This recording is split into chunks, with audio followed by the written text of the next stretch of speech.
Hello, ladies. Welcome. So good to see all of you. Hope everybody's having a good Tuesday. If you haven't met me yet, my name is Hannah. I'm one of the support coaches here, and I'm just going to be hanging out in the chat with you today. And if this is one of your first calls and you don't know how it works, you'll throw in the chat that you'd like to get coached, and we'll go in order of how that shows up on our side. We do ask if you've been coached in the past 3 days for you not to submit a question, just so other ladies can have some space, and then for you to really reflect on what you received. And then I just want to encourage you to lean in and receive for what your heart needs and what the other ladies are asking, and just lean in, support the other ladies. And this program is really like what you put in is what you'll get out. And so I just want to encourage you that opportunity to lean in and receive is there. And we want to invite you into that. So this is the general Q&A call with Brie. So you can ask about anything that you're struggling with, anything like that. So I will go ahead and pass it off. Thanks, Hannah. Guys, it's good to see you. Looking at all your faces here. I know I've been doing that lately, and maybe you're like, get over it. This is so cheesy, but I really love seeing all your faces at the beginning. It's so sweet. Thanks for being here. Thanks for showing up. It's just great to be with you in your process. So let's go ahead and just begin with some prayer, and then we'll dive right into coaching and see where we go today. So however you get comfy and focused, feel free to do that. And yeah. Thank you, Father. Thank you, Jesus. Thank you, Holy Spirit. Thank you that you are family and that you relate to us as part of your family as well. We just thank you that we find our identity in the center of that relationship, that unbroken fellowship. I just thank you that we all get to be here. We get to be here with all of our emotions, with all of our memories, with all of our futures. And I just want to speak joy over this session. And I'm not sure why, but I just thank you for joy, God. And I thank you for lightheartedness. I thank you for celebration. I thank you that these are elements of our journey just as much as being self-aware and being sober about our actions and our patterns and things like that. But I just ask that today there'd be a sweetness and a lightness that we would actually feel and connect with how much you delight over us. Yeah.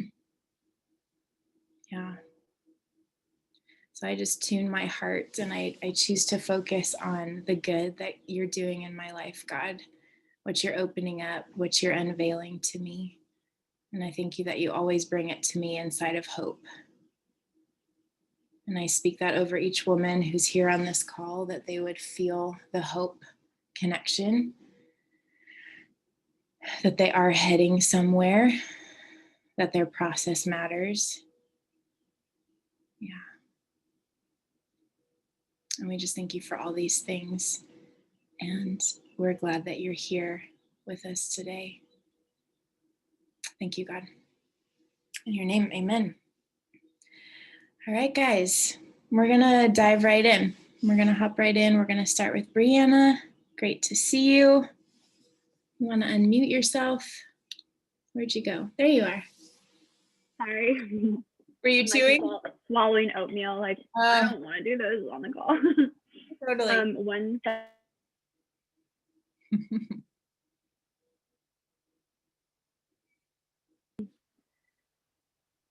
Hey, it's good to see you. Yes, you too. How's your heart doing today?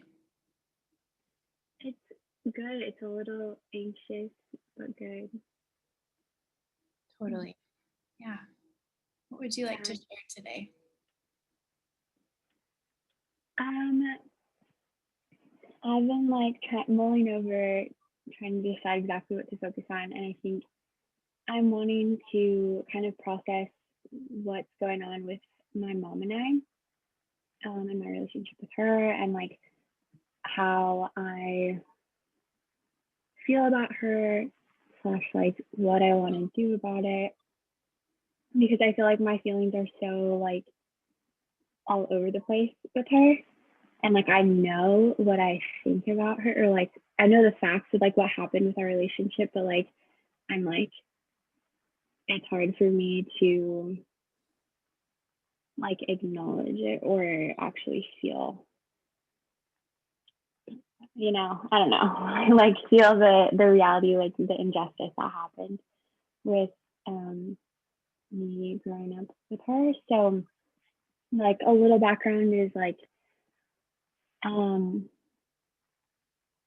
I've like just acknowledged my dad's like verbally abusive, and realizing that, and realizing just like how my mom enabled him my whole life, and like um just like I have all these memories of her just being there while he like abused us, did things that weren't okay, and also memories of just her honestly like shaming me or just feeling shame around her um when he wasn't there, but I never really knew that it was like not um normal. And um so I don't know, like she like I've told her recently I'm not gonna see my dad, and talk to her about just like what I'm in process, and that's why like I haven't been able to, or haven't been talking to her as much. Um and she was just like really kind of judgmental about it, like, and that's not really her normal, like it doesn't really come out that easily, but she was like judging how I was dealing with the relationship with him, like telling me I was closing the door to being in a relationship with him. And yeah, I don't know, like I don't know how to acknowledge just like the anger I feel with her, because I've always been like angry at her. I remember even since I was like little, I would feel really angry and like take it out on her. But I felt like I was just like, it was for no reason. And now I'm realizing like, okay. So like she put me through this like my whole life, and then like has shamed me or like moralized staying with my dad. And so now we look at it as like a moral thing in our family. It's like, oh, like we just reach out to him, like we just do the right thing and like the loving thing and do what he doesn't want to do. And so now I don't know, like I just don't feel safe to share my heart with her. I feel angry at her, like, and I don't want to, but I just don't know how to like move forward in our relationship. Yeah. And like what to do. Yeah. Thanks for sharing that with me. And I think that does sound really tricky, like as you've unraveled some of the feelings towards your dad and now seeing how it's connected to mom. That's, yeah, that can be really painful to see how that all has fit together. With anger that you said you felt it since you were a kid towards your mom. Just with anger in general, like how comfortable do you feel with feeling it?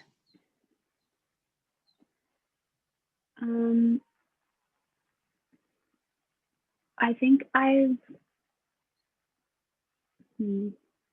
it depends on who I'm with. If I'm with someone who I know like is like I feel secure with, I think I feel comfortable being angry with them. I think I feel angry like a lot, and it's like I know it's there and I can acknowledge it. At the same time, I do kind of just shove it the majority of a lot. Yeah. So I think I've always, the majority of my life, I've shoved it, but like recently I've been able to acknowledge it as just kind of like a common thread of like how I'm feeling. Yeah. Yeah. Yeah. Yeah. So how does that usually look for you? Like when you acknowledge it, but then you kind of get into that place where you're like, I don't know what to do with it. Like what happens next? What's the next thing that your heart does? Well, I think I try not to leave myself if I'm like aware of it. Like I try and stay with me, even when I feel angry, and then I normally like have to apologize to myself for something. Like recently it's been like not doing what I know like is my priority or like what I really want to do. Mm. And I'm just like, sorry, Brie, like that I didn't, like do the things that I said I was gonna do and like end up staying up late to do this assignment or whatever. I'm like, I'm gonna do my best to like do what I'm gonna do next time. I don't know, but I think I just am working through building trust with myself, and like I feel like that's just like gotten better, but I'm kind of stuck in that as well. Like, Yeah, totally. I can relate a lot just to like, oh, I can feel it and I don't know what to do with it. Yeah. Yeah, especially with anger. How would you feel about just having an encounter and seeing what your little girl is saying underneath that anger? yeah, I love that. That feels okay? Yeah. Mhm. Okay. Cool. We'll just explore. We'll just see. There's no place we need to get to today, because there does seem to be a pretty big value in anger and what it helps us understand, what it helps us see about ourselves. And I'm discovering that too. So I'm in it with you. I'm bringing fresh stuff, right? And fresh, freshly being able to relate. So yeah, if you just want to close your eyes, get comfortable. And if anybody's connecting with this and you want to join in too on your own end, please feel free. Yeah. Yeah. And Brie, just thanks for being here today. It's great to be with you. It's great to be with your heart. And really proud of you for all the safety you've built inside of yourself. And even you recognizing, oh, hey, I didn't follow through on that thing I was going to do for myself. Even you recognizing that, even you connecting these dots between the pain and what happened in childhood is a really big deal, really big deal. So you've created safety to where this can come up, and that is beautiful. So yeah, as you just relax and close your eyes, I want to remind your heart that there's nothing needed from you today. I don't need you to be anything. I don't need you to perform this encounter or to tell me what you think I want to hear. Yeah. Yeah. The whole goal of this is just to soften so that love can be received where it's most needed. Yeah.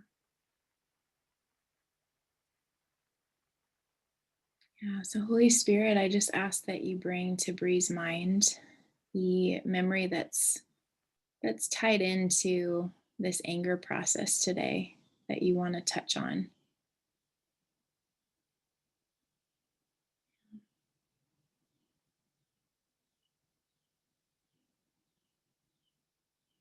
And just let me know any impressions you get.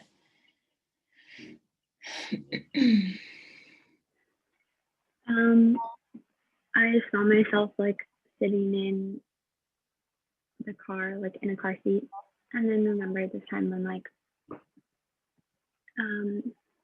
I was like freezing cold, and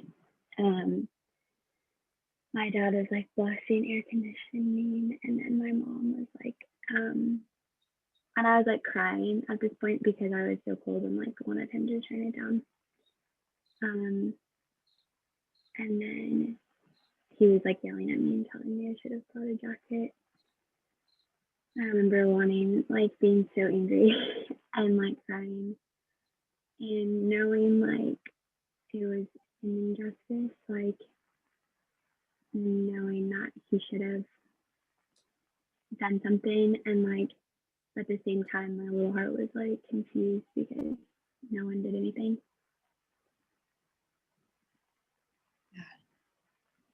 Does it feel okay to picture that scene in your mind's eye? Yeah. I want you to see grown-up you next to you in your car seat. And you're pretty little if you're in a car seat. Yeah. I just want you to see the whole situation going on. And as a grown up, I just want you to really listen so you can translate little Brie's heart, because she's saying something underneath that anger and under that confusion. Just let me know any impressions you get.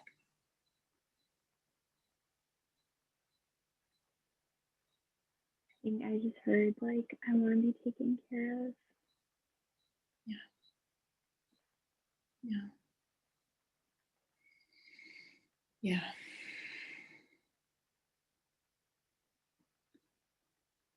Is your grown-up heart able to connect with that cry of her heart? I just want to be taken care of. Does that elicit any emotion in you?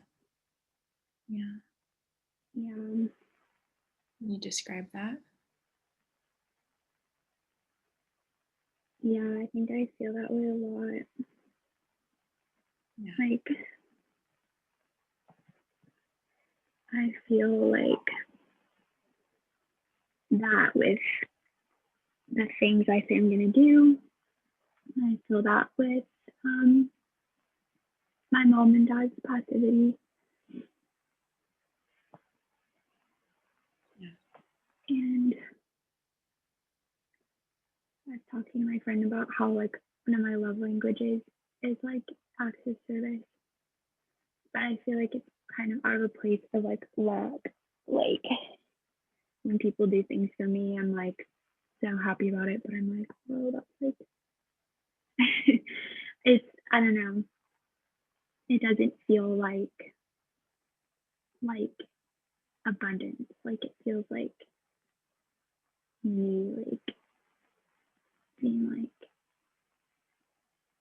so happy about somebody like thinking of me to do something for me when like maybe just because I didn't receive that when I was younger. And like actually what my heart wants is like to really be pursued and like no, not just like bare but minimum taken care of, like things that like I don't know if that makes sense, but like I feel like that's how my heart knows how to receive love is by like I see being taken care of as like can you make the temperature like normal, or like just things that like are kind of survival things. I don't know. Yeah. Yeah. That's really a profound insight, that having your needs met feels basic, and you're wanting to connect in with like where's the abundant love that goes beyond just basic needs. Yeah. Yeah. What would you like to tell that little girl in her car seat?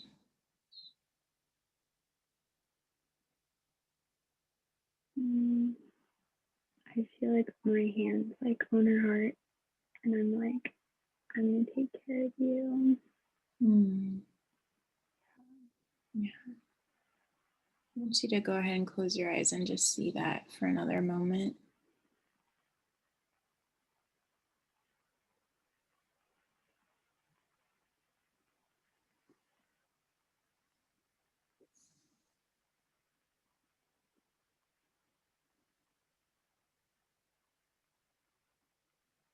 I just want you to say, Heart, I'm learning how to take care of you. Heart, I'm learning how to take care of you. And I'm practicing forgiving myself when I don't. I'm practicing forgiving myself when I don't. I am learning that I'm worth taking care of. I'm learning that I'm worth taking care of. I'm open to it even being fun. I'm open to even being fun. I'm open to delighting in myself and taking care of me. I'm open to delighting in myself and taking care of me. Yeah. I'd love for you to picture Jesus in the other seat in the car. Does that feel accessible to you? Yeah. Okay. What's he doing? Like screaming at my parents. What'd you say? Like screaming at my parents.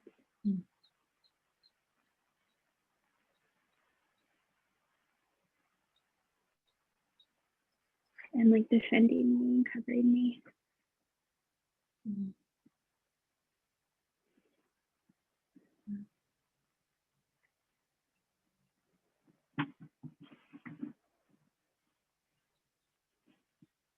How you doing on the inside right now?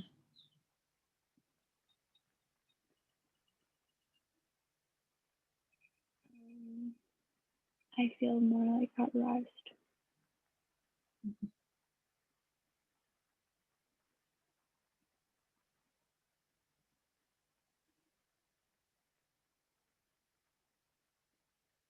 Do you feel connected to your heart?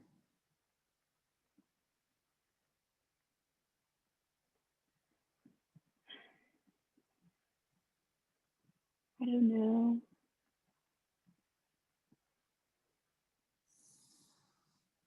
I think I was thinking like as soon as like I told my little girl that I was gonna take care of her, and then she kind of like came out of the car seat and like hugged me, and I saw it as like me being in the car seat. It was like me being trapped and like being like at the mercy of my parents. And I just kind of saw them like fade into the background and like not be. And then like Jesus covering me is like him dealing with them. Like I don't need to deal with them. That feels profound to me. Does it feel profound to you? Yeah. There's like freeing. Go ahead. I was just saying like freeing. Why don't you close your eyes again? I'd love just to give you some space to ask Jesus what all this looks like in your daily life today. Like, what does he want you to take from this encounter?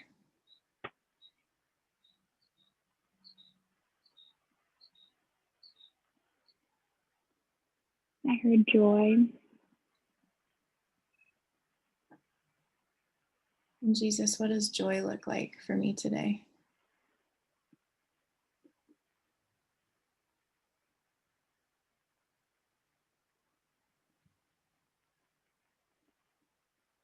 I feel like it's like not being afraid to give myself abundance. Like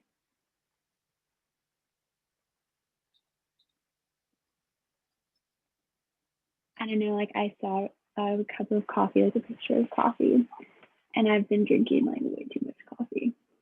But I'm like, it's like I like drinking coffee, but it's not like an abundant choice for me. It's not like, but I kind of see it like that because I'm like, here I am, like surviving, getting energy from it.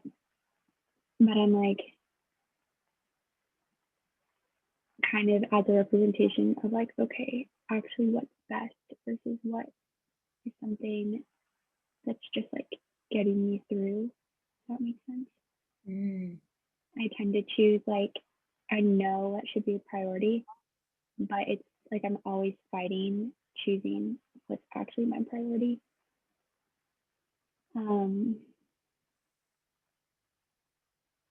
And then I end up being mad at myself because even though I made like a good choice that I'm like cleaning or like doing something that no one would really question, like I know it's not what I really want.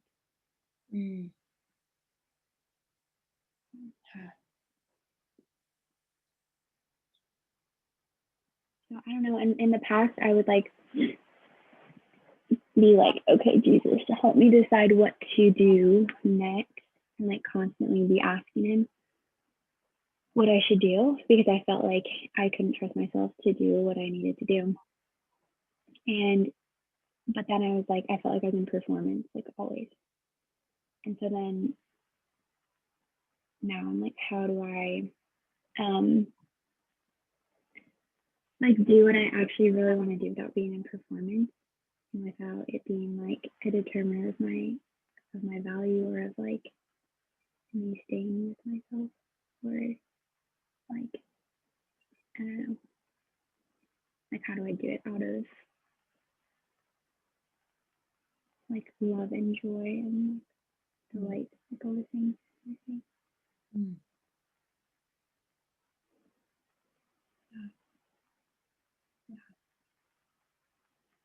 This feels like a really profound part of your journey. And maybe, not sure how it's felt for you, but maybe it's felt kind of ebbing and flowing and like, where am I headed? Has it felt like that? Yeah. Yeah. But what's, I've like go ahead. this my whole life. Like I've dealt with procrastination my entire life. Like I've tried to find all these different ways to motivate myself, and a lot of it has been like, okay, like somebody else is waiting on the other side of my obedience to like do the right thing. But I feel like me being motivated by other people, I'm like taking care of other people, has not like helped me, or has not like produced the results actually taking care of me. Like if I think it's about others.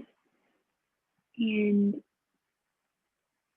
so like as soon as I'm like doing great, like doing all of these things that I want to get done and like I know it's possible, then I like do one thing to like make it difficult for myself. And I don't know how to get out of that cycle. Well, and I don't know if it's a matter of getting out of it as much as it is of like, oh, I'm doing that thing again. I wonder what I need. You know? Mm. Yeah, like what do I need? What do I need? What do I want? Like, those are scary questions for the average human. Mm-hmm. But I think actually letting yourself ask them actually starts to inform your soul of, okay, what is selfishness? What is not selfishness? You know, we're afraid to be selfish. But I think it's actually asking those questions that allows us to start discerning like what what's okay here and what's too much here and what, you know, do I get to have needs? Like that whole conversation. I feel like that conversation is happening inside of you and unfolding. Yeah, no, definitely. I guess I do feel like selfish a lot, or like I judge myself for doing what I'm supposed to do or not doing what I'm supposed to do. Like, and then I'll kind of like, I don't know, like it helps me. I love this program because it helps me to think of myself in the third person and like see myself as a child or like how I would defend a child or how I would like how I would treat, somebody else. And but then there's like a part of me that's like feels guilty for not wanting to go like see people or like do the things that I like expect of myself when they're not actually my priority sometimes. And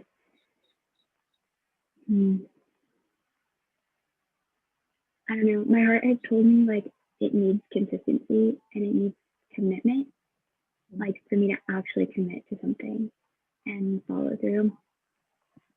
So sometimes I even like I'll write down what I'm gonna do during the day, but then I'll avoid like finishing writing down everything because I don't want to like commit to doing what I know I need. And I don't know why that feels like scary to me to actually like do what I say I'm gonna do. Like I almost feel like that's like territory I haven't been in, where I can like feel comfortable there or feel like at home in like something that's not chaotic. Mm-hmm. Yeah. Fascinating. Really fascinating self-awareness here. It sounds like sometimes you notice the procrastination come up and guilt can come in because it's like, oh, doing it again, right? It's like I recognize the pattern, and you probably go to behavior first, which is either, okay, I got to get my butt in gear and get my to-do list out, or you feel so guilty that it just kind of catches you frozen and you just give up on the to-do list. Is that kind of what I'm hearing? Yeah, no, definitely. Yeah. So I think it could be really powerful, and I'm not saying you've never had this thought before, but it could be really powerful to give your heart permission to explore like procrastination as a protector. Like, what is it protecting you from? Because you didn't pick up procrastination because you're bad or dumb or anything like that. There's like a really good reason, probably in a heart belief somewhere, that makes it really logical to procrastinate. And so when you see the fruit of it, you're like, I don't like this fruit, but there's actually probably something really meaningful that procrastination is telling you. What are your thoughts? No, that's super interesting.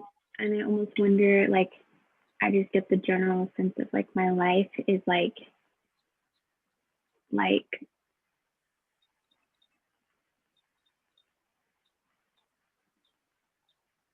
me not meeting my needs or not like doing the best that I can.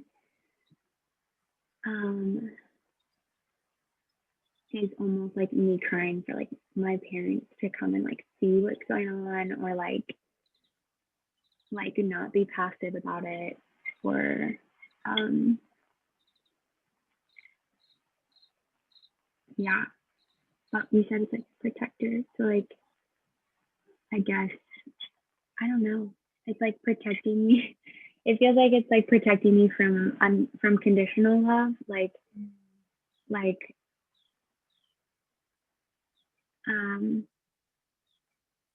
I've discovered like I do this thing where I like challenge myself or challenge other people and like try and see like push and see if they're gonna love me, but like deep down I know like the answer already. Like I know either they do love me unconditionally, or I know that they do have like conditions.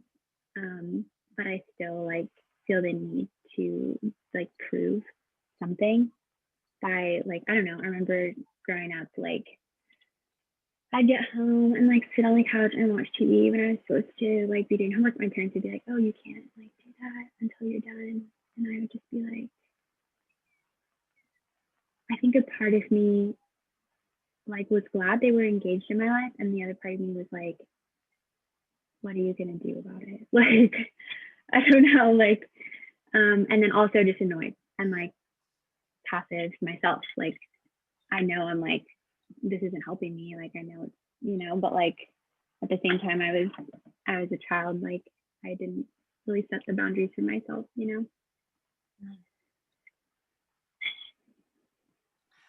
Just you said a lot today, a lot of really powerful things. I'm really blown away. Like it just sounds like this deep desire to be parented. Yeah, no, that sounds all right. Like not just cared for, not Mm-hmm. just provided for, but actually like, can someone set the boundaries for me here? Can someone be stronger than me? Like there's part of that feels really good. Like when kids are wrestling with their dad, like they need to feel like that there's somebody bigger and stronger than them. Like that's actually really secure to them. And there's something that allows them to in that security and that strength, it feels safe for them to actually unpack themselves and grow and try things because there's somebody bigger in my corner. Yeah. Does that resonate? No, definitely. And it makes me wonder too, like, because like I need someone bigger.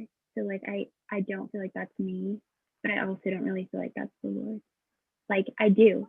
But then there's like deep down there's a part of me that's like I see it coming out where I think the Lord is like my dad. Or like I'm like, oh like God, are you proud of me? Because like my room looks awful. Like, but I'm like, that's so shallow. Like I know the Lord doesn't care. But then there's also a part of me that really is like, oh my goodness. I don't know. Like my heart feels that way. Yeah. So I don't know, like discovering how the Lord's bigger than me and like outside of the performance, like what do I do next? Like tell me what to do next. Like that I can't really connect to just because like I can connect to the mystery of God, but like then how do I connect to his like consistency outside of myself? Like and how he's like he knows better and he'll speak to me about all those things. But then it's also like yeah, I don't know. You do know. You've said a lot of really powerful things. Yeah. This is powerful. I don't know that this is exactly what's happening, but it almost feels like you're opening to this to like the multifacetedness of God, where it's like, okay, I have more of a grid now for unconditional love, that like my room can be messy and it doesn't shift my identity. However, like I actually want to know that dad cares about my maturing process, like that he actually has something to say about it. And I don't know why I keep using my hands here, but it's like pulling on that strength. Like I want to be able to know that he's leading, that he's in this, like that he's going to be gritty and in my process with me, and like that he's in it. Like it feels like your heart's craving to know that, which you wouldn't be craving that if he wasn't leading you into a new space with him, which is really cool because he goes before you and everything. So I think this is a really interesting thing to observe in your heart, and to let it unfold from here. Like, so that desire comes up to be parented, and it's got painful memories attached to it, and that's real, and there's love that's needed there. But also letting that desire take you somewhere, letting that like, it's not quite comfortable right here because there's something I want this connection with God where like I actually know he's in it with me, not just waiting on the other side till I get through this part, but like actually in it with me. And that he's not gonna just look beyond me. Like it's like you want some face to face, like when you were sharing about watching TV after school and you're like, what are you going to do about it? Like, I feel like that statement is really powerful. It doesn't feel disrespectful to me. It's like, come at me. Like somebody show me that they're stronger than me and that they're in this with me and that I don't just get to get away with this, which I think is like a beautiful desire of your heart.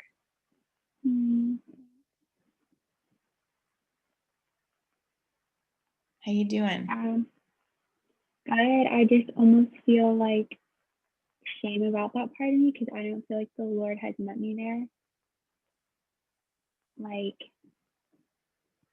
I don't know, like he will like joke with me about like I don't know, to show me he's in it and like in the process and kind of like, but I don't feel that like fatherly like leadership, like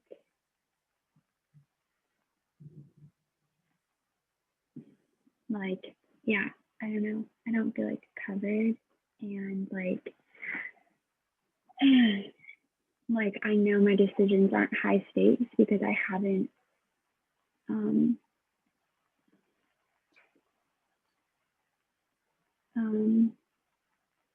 because I've been able to make like plenty of mistakes and have it be okay. So I feel like a lightheartedness there, but I also feel like not, I don't feel like secure in being serious about what I'm doing because I don't feel like the Lord is like more serious than I am, or like I don't know, like I don't know how to see how He cares more. Yeah. What it's sounding like is like you have to create this new vision of God for yourself. You don't have to make Him be any of these things. He gets to show you who He is. So I think it's more about like sitting in these desires and these questions and being like, "Hey Lord, what are you going to do about it? What are you unfolding here? What are you doing?" I'm aching for these things specifically. And you're actually in that, you're responding to what He's already, touching in you. It makes sense that if you're feeling not covered, and I don't know God as a dad, like it makes sense that you would feel like, well, what do I do next? Or like, oh, I don't connect to that, But I think it's really profound that those desires are coming up. Like that's why we talk about desires being so important, because they point us to really interesting things about where we're growing, what we're coming into.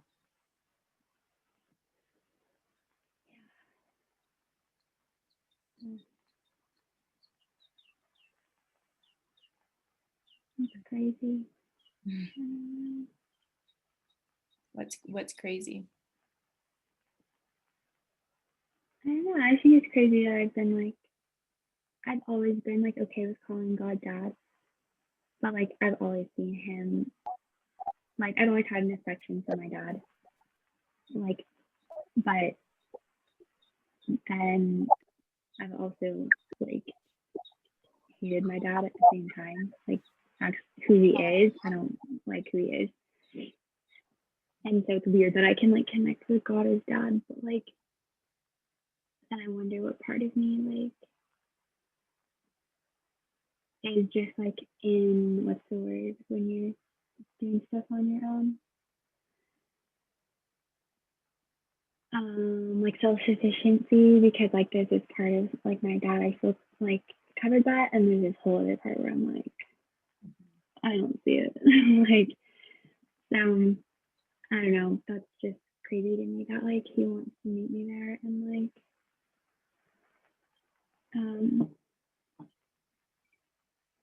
without me striving.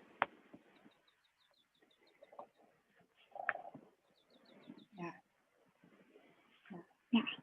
It is nuts. It is nuts because like in our humanity, we want to like, okay, this is what I'm eating. I'm going to make it happen, instead of like in vulnerability. I mean, like when we think about being vulnerable towards God, that's saying, hey, I want this thing. I'm just letting you know, or hey, I'd really like to be dadded by you in this way that I haven't been dadded by you, in this way maybe I haven't allowed or I haven't been ready for. Like I'm actually wanting that now, and I want you to know. There's something about your heart expressing that, about your mouth expressing that, and then just watching that unfold, like how He shows up in that. It's vulnerable. And one of my favorite things I always come back to is I'm just so grateful I can't manipulate God. So grateful for that. So grateful that He's bigger than me, and that He cares for me, but that I do not manipulate Him. Like I cannot, because he's choosing me. It's not about manipulation. He's choosing to be with me and in something with me, and I can't make that happen. I can't convince Him to do that. Yeah, I think I feel that way a lot.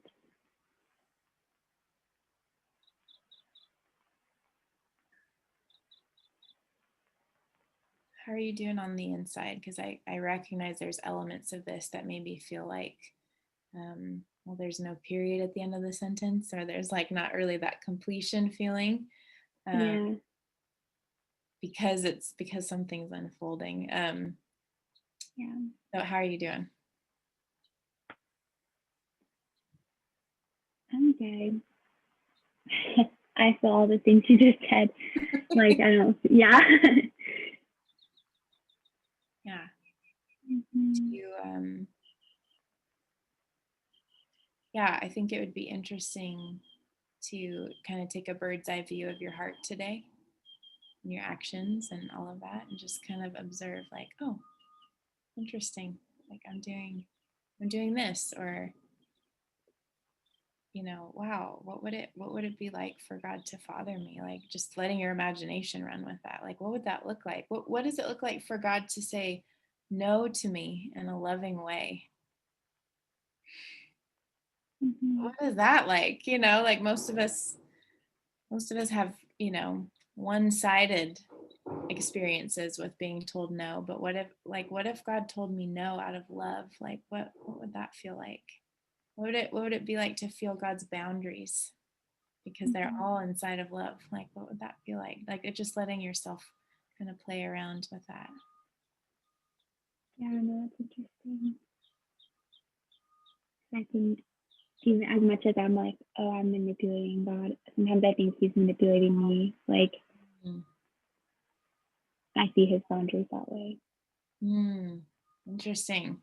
So that might be something interesting to like journal about and just see what's in there, you know? Mm-hmm.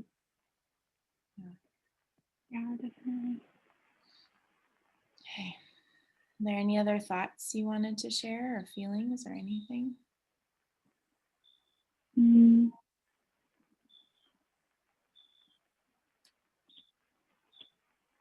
no, I mean, I'm just excited, like, that he's so different Mm. from my parents and Mm. so different from me. And I've experienced that in like moments. So it's like, okay, I know, but I want that more. Like, I want to know that more. I love that. I love that. I really, really invite you, if you want, to keep me posted on this, because this is exciting. From my point Yeah, of view, it feels really exciting. Yeah. yeah, I will. Thank you. Okay. You're so welcome. Thanks for being here and for sharing. Yeah. All right. See you, girl. All right, Lindsay. Lindsay, you are next. You would Hello. like to. Hello. Hi. Hey, good to see you. Good to see you too.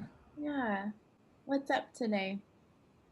I posted a live video in the group yesterday, but I'm just gonna kind of repeat it, or not all of it, but I have this weird thing that keeps happening every time I even think about my dog's hair getting cut. So weird. I don't even understand what that's about. And it happened in August. She got her first haircut from a professional, like with clippers or something, and her hair was really short. And then it felt like my life completely fell apart after that. Like my aunt passed away, and then I started having these weird physical symptoms, like waking up in the middle of the night and not being able to sleep for like days at a time, or I don't know. And I just like 2 or 3 days ago, I cut she had some knots under her ears, and she has real long ears. You couldn't see them. But once I started feeling them, I was like, oh, let me cut those out. And then it felt like the weird stuff started happening again. Like I started not sleeping, and I prayed about it, and it felt like I asked God, is this a spiritual problem? And it seemed like it was a yes. But I have no idea. Like I really just want to find, do I have some thought about it? Because I remember Sammy and Spencer saying like every experience is pretty much the result of an emotion, which is the result of a thought. And so I'm just wanting to find out like, do I have some thought about this? Because I can't imagine, like, I have no problem with my dog getting a haircut. Like, I don't.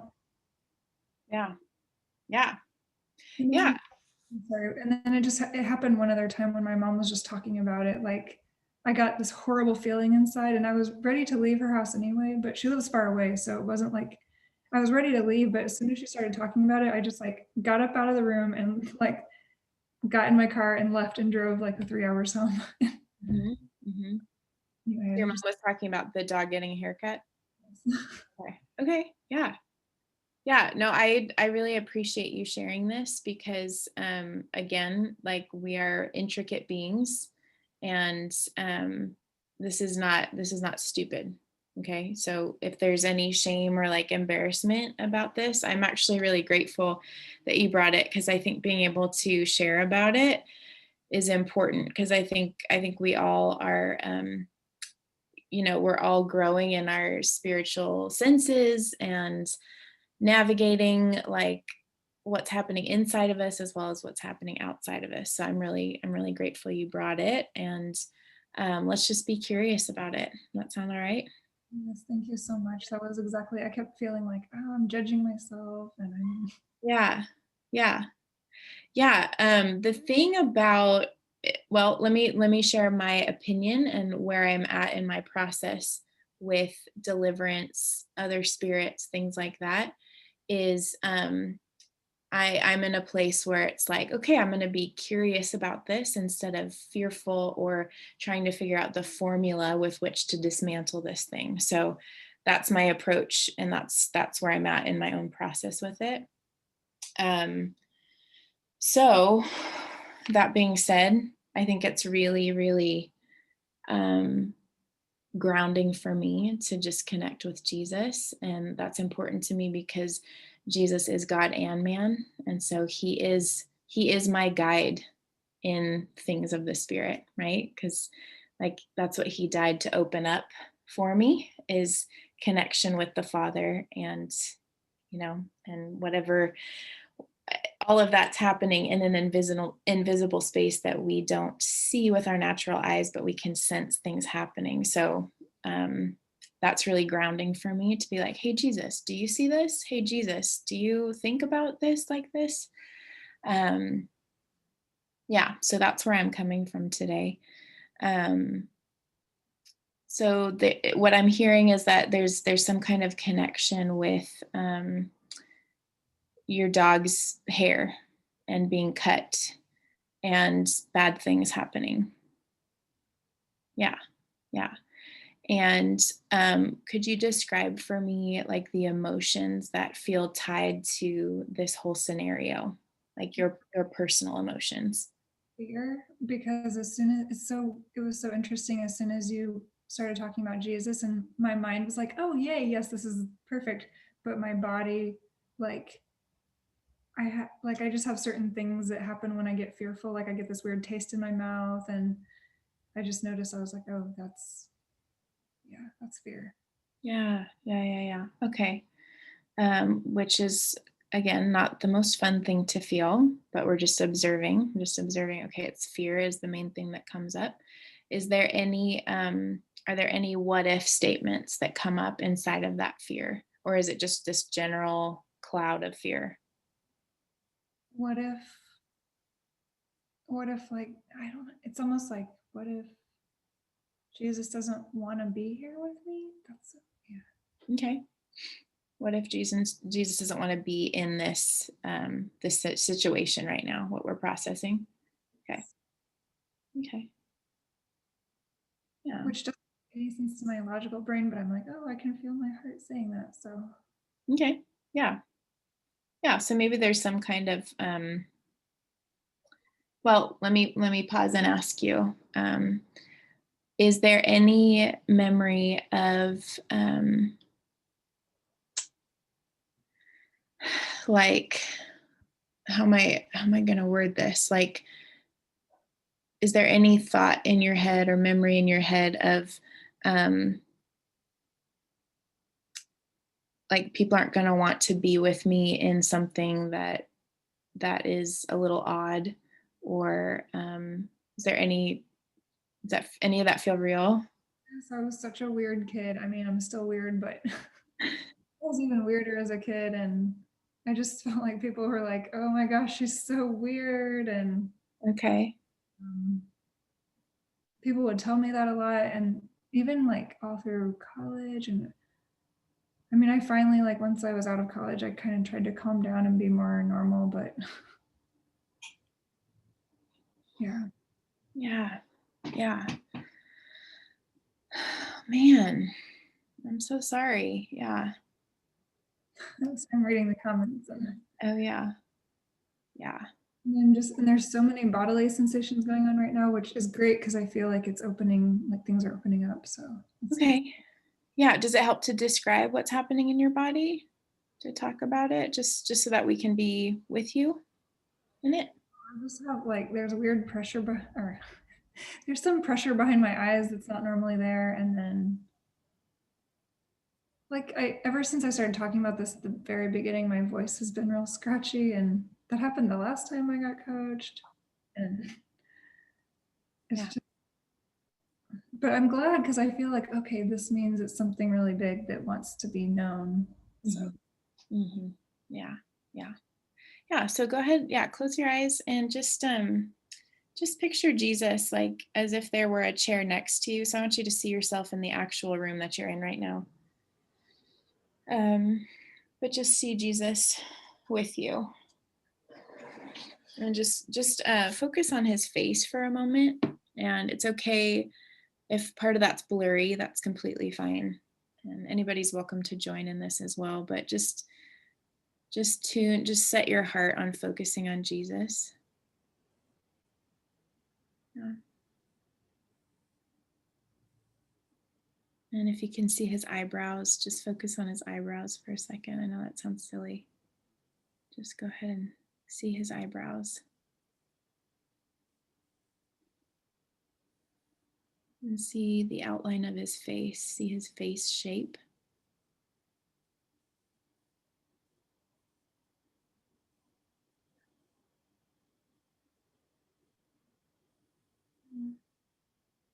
And notice his mouth and just kind of his overall demeanor of his face. And I want you to look into his eyes and see them as clearly as you can, however clear they're showing up.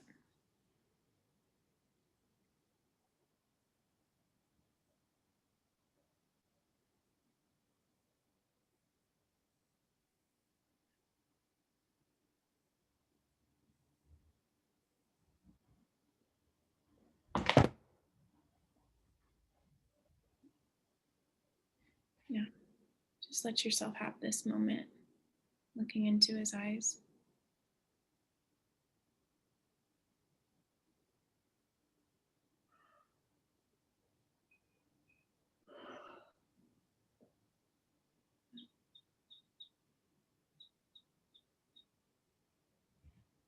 Whenever you're ready, I want you to say, Jesus, where are we going with this today?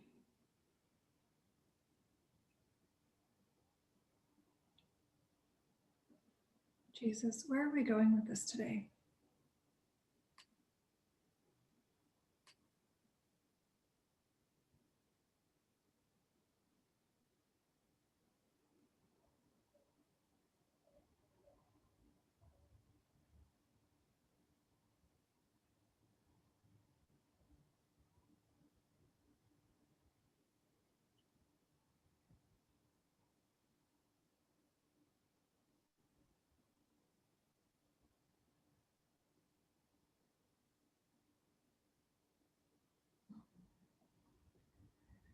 I feel like he's saying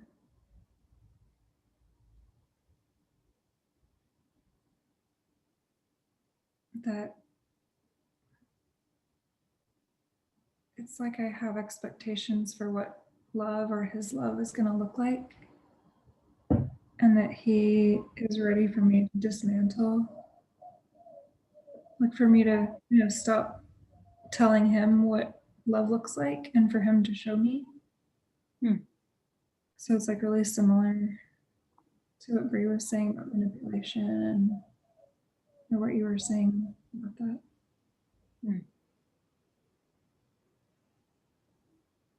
Like I'm not going to manipulate, but it's like, it's also, I'm not going to be able to tell him what him loving me looks like. He's going to be able to just show me. Ooh.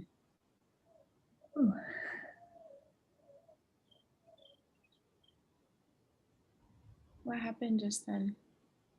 Oh, my chest opened up, like it just a lot of oxygen felt like it got into my lungs. It's good. It's good. Yeah.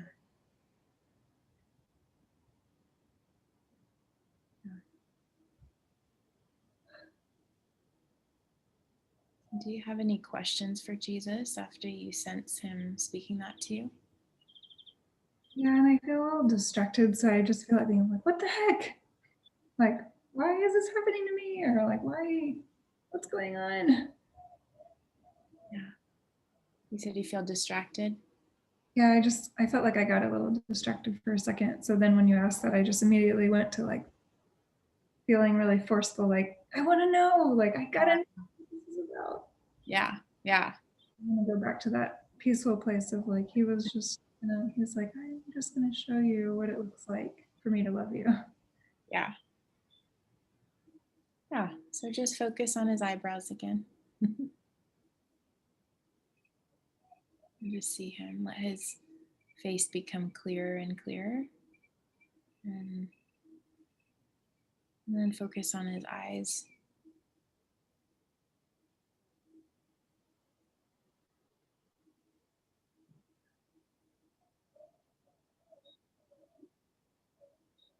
Yeah.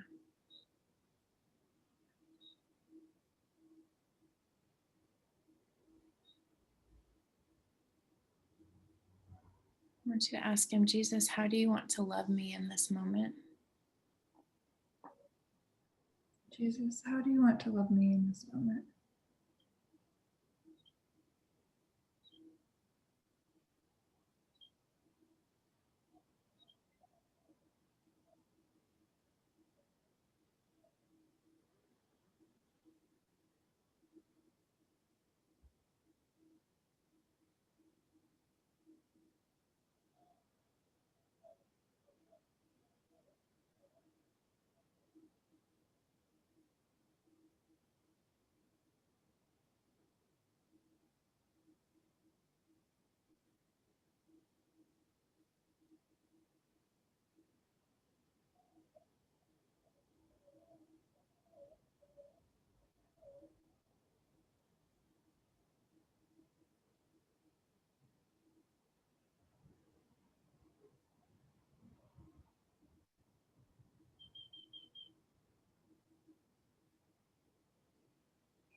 I just feel like I have too much fear to hear anything.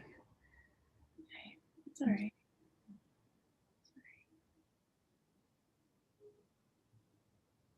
I'm like, I don't want to have a fear, but I just keep having it. Yeah.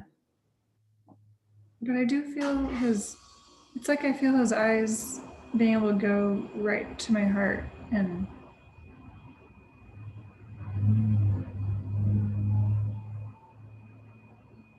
Yeah. Good.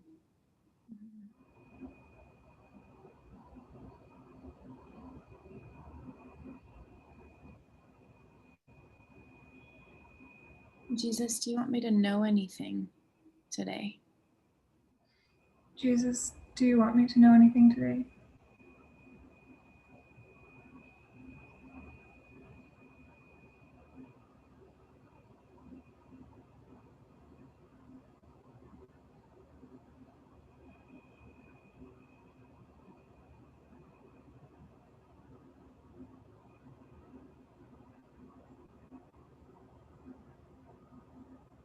I feel like he's showing me how big he can be and how small he can be. Like, it's like, okay, I'm going to show you version of me that's like really big and on fire. And then there's a version of me that's like really small and just can fit in your pocket if you need me.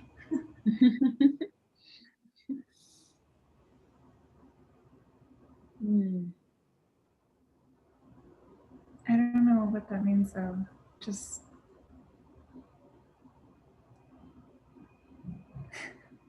That's okay. mm-hmm. How does it strike your heart when he tells you that?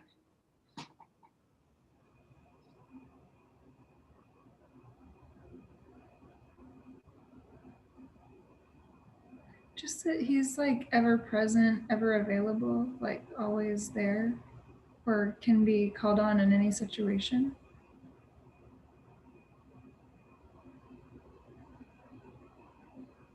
Like if I need fierceness or if I need quiet tenderness or just quiet. Yeah. He's like, I'm willing to adapt to whatever you need. Mm-hmm. Or I'm happy, like I'm joyful to adapt. And I'm able to do it.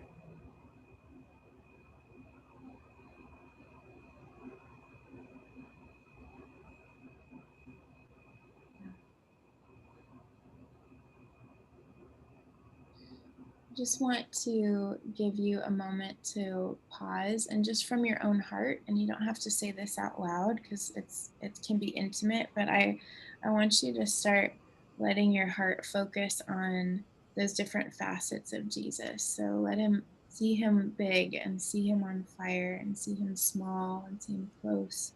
See him as a king, see him as a lamb, see him as a lion. Just let your heart kind of dwell on that just for a few moments, okay? Okay.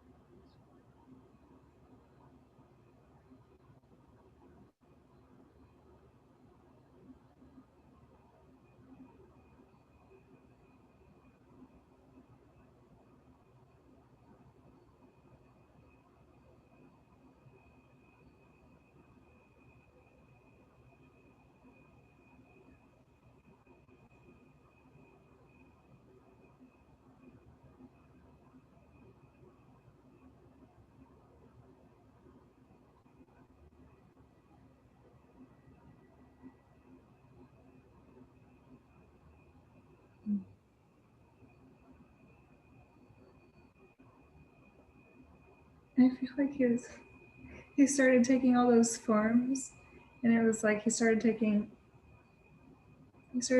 all kinds of forms, like of people, of human, like I don't know, just like people I don't know, and then he started taking the forms of people I do know, Mm-hmm. and it's so beautiful. Like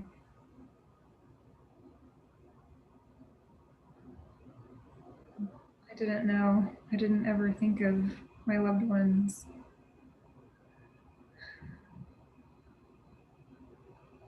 as having aspects of him inside them. Mm. And it just felt like, oh, any of the disconnects I have with them are really disconnects I have with Jesus. Mm.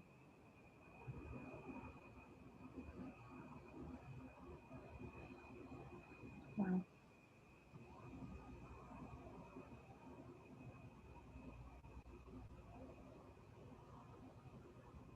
Mm.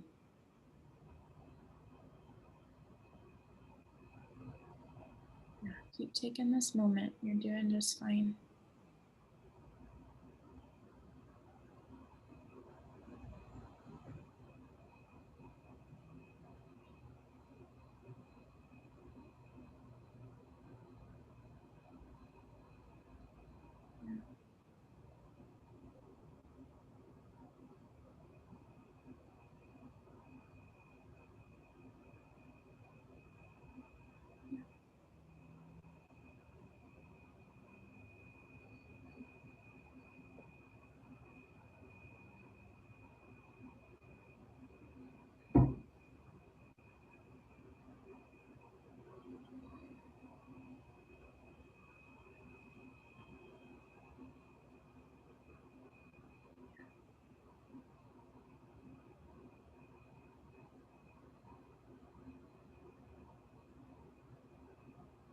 Yeah.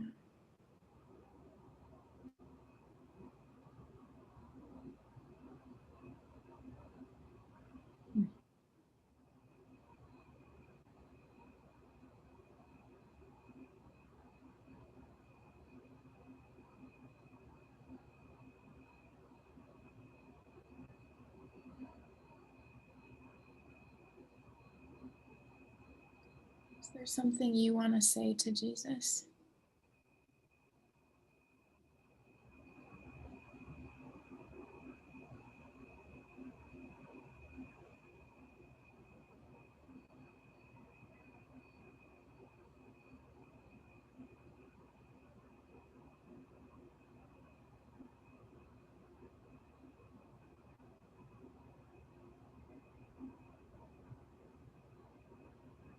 Just that I'm sorry for not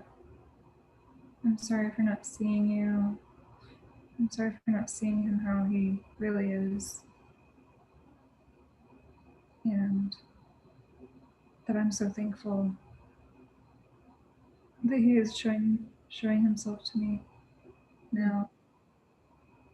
And that I want to keep inviting him in every moment if possible. Mm-hmm. And it is possible. I love that. Why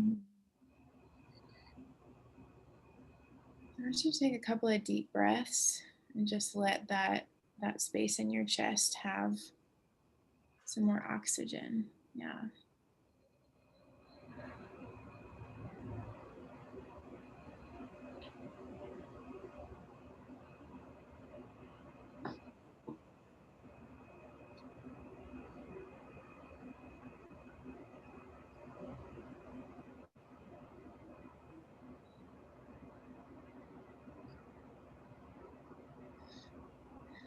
And just checking in with yourself internally. Did you receive what you needed inside of that?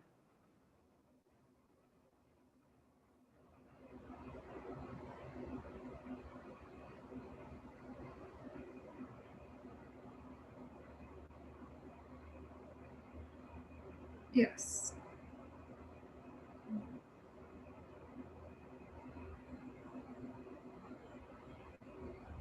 So when you're ready, I'd love for you to open your eyes whenever you're ready.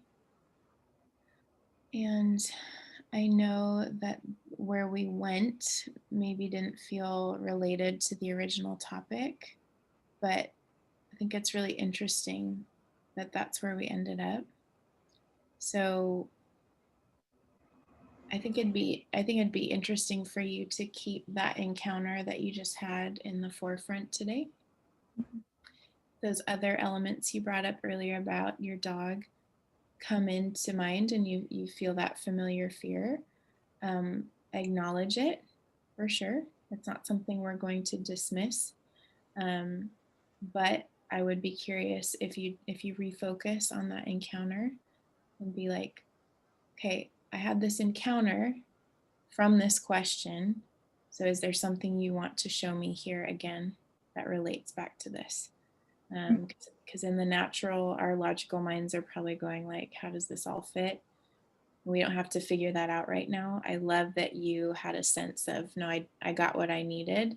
That's great. So how does that sound to you in terms of moving forward with your day? Yeah, it sounds great because I just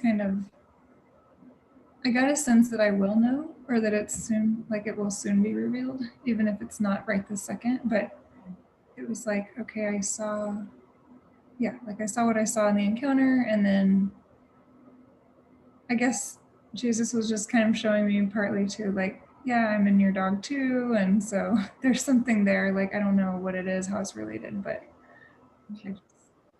I thought that was really beautiful. And it just made me feel like, okay, well, that would make sense why what happens to her would really affect me, I guess, or would affect me spiritually, I guess.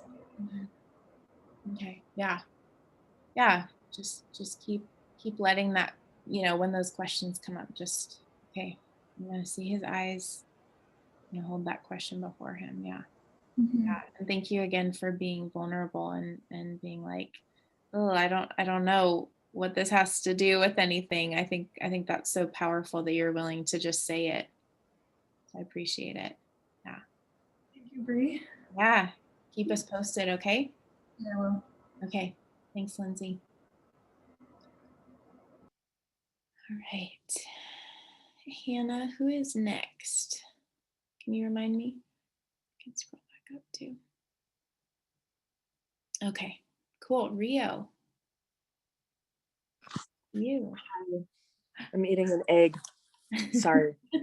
Awesome. It's so funny when I start like getting emotional, like really emotional, or like there's like a breakthrough coming, I'll start eating. I'm like, I hate that. I hate that. I hate that I do that. It's okay. It is okay. It is okay. It's fine. Yeah. Gotta break me of that. Thank you, Jesus. Hi, Brie. You're so awesome, Brie. I super look up to you. I'm super happy to be coached by you today, because I've been like wanting to be coached by you for a few weeks now. So fun. Well, it's great to And connect with you. And it's funny because I've been feeling like I haven't been like I don't have any questions but I have 1,000, and like I'll get on these calls, and I wasn't even gonna put my name because like I've been procrastinating. I actually commented on the group. I was like, oh, like I haven't started my homework yet, and like I'm procrastinating, and like because I know there's gonna be big breakthrough in there for me, and I've like barely scratched the surface, and like, you know what I mean? Like and so I don't know, like I came onto the coaching call, and like my brain was like in this fog, and I was like, oh, I don't even have any questions. Like, I'm not going to put coaching, and then God was like, oh, just go ahead, do it. Something will come up, And so I did it. And now I have like all these questions, and like, don't even know what to pick from, and like, so I think one of my biggest things is like, I feel like I have so many issues, and I feel like there's so many issues, but they're all stemming from like one thing, like one deep root of fear, and like, so like one of them, just to like pick one, which is probably the biggest one that like I really don't want to even talk about, but I'm just going to talk about it anyways. Like I posted a couple of weeks ago, like on, on the group, like that me and my daughter have been having crazy breakthroughs, and like crazy, amazing things have been happening in our relationship. Right. And I'm a single mom, and,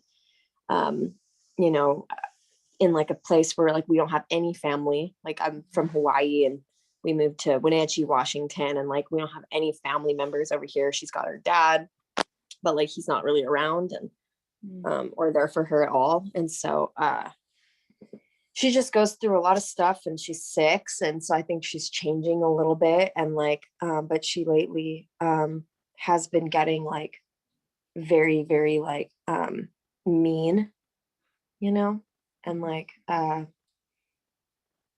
want to stop getting offended with her, and I want to be like a mom that like isn't like a baby, you know what I mean? Like getting offended over like my 6-year-old daughter, like, and like the things that she says to me, even though they're really freaking hurtful. Sometimes I need to eat.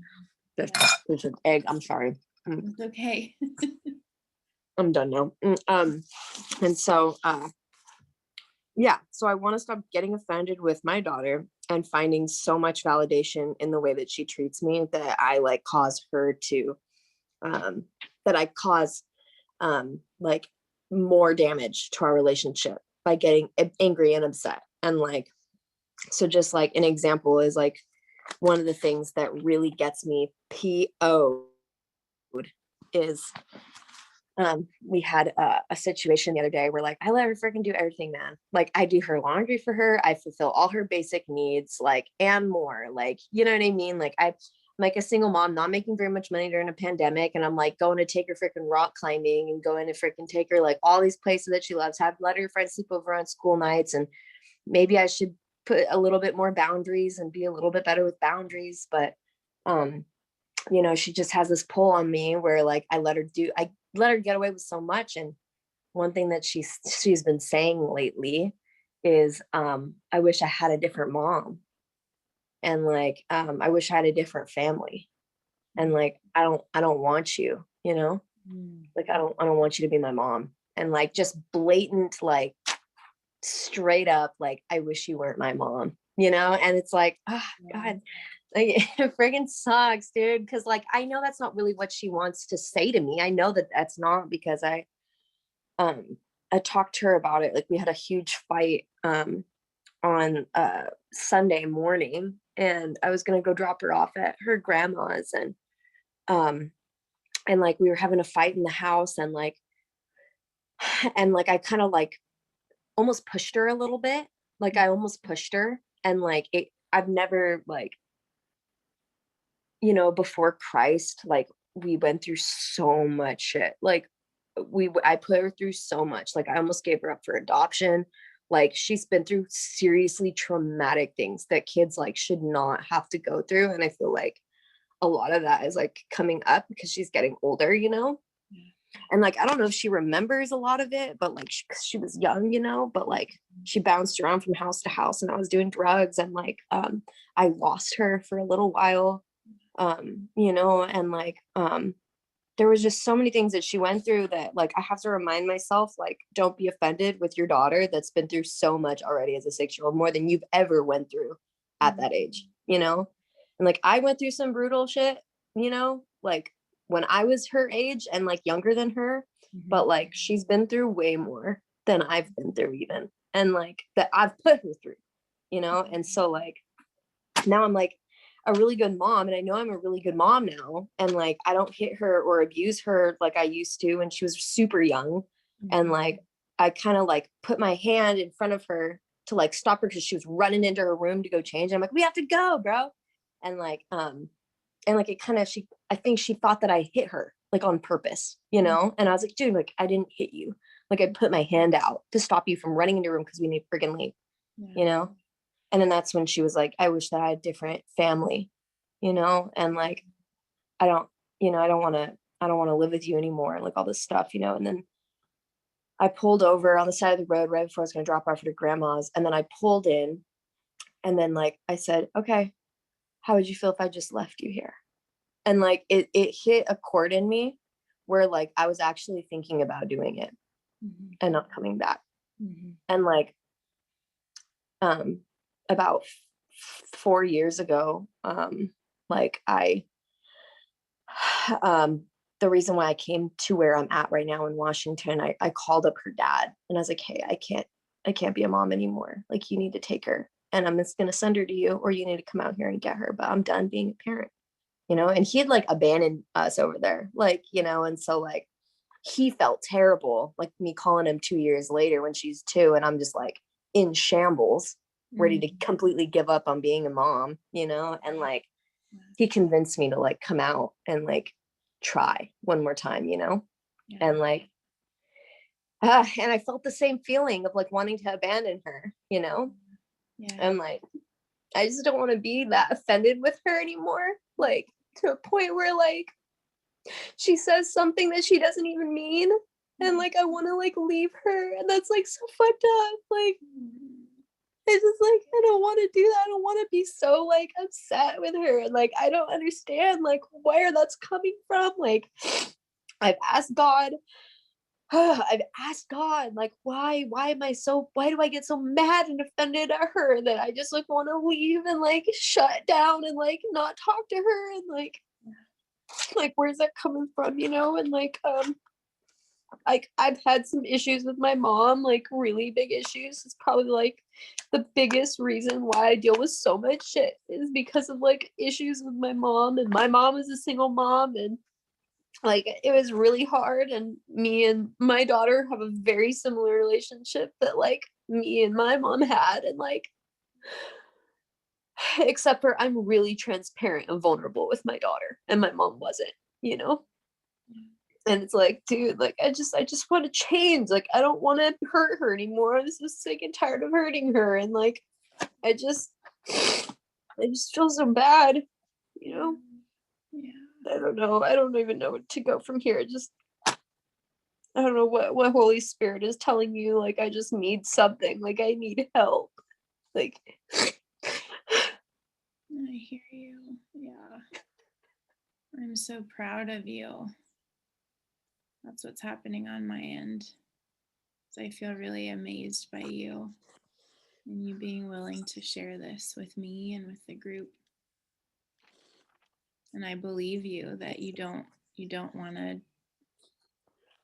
repeat that with your daughter. I believe you. Yeah.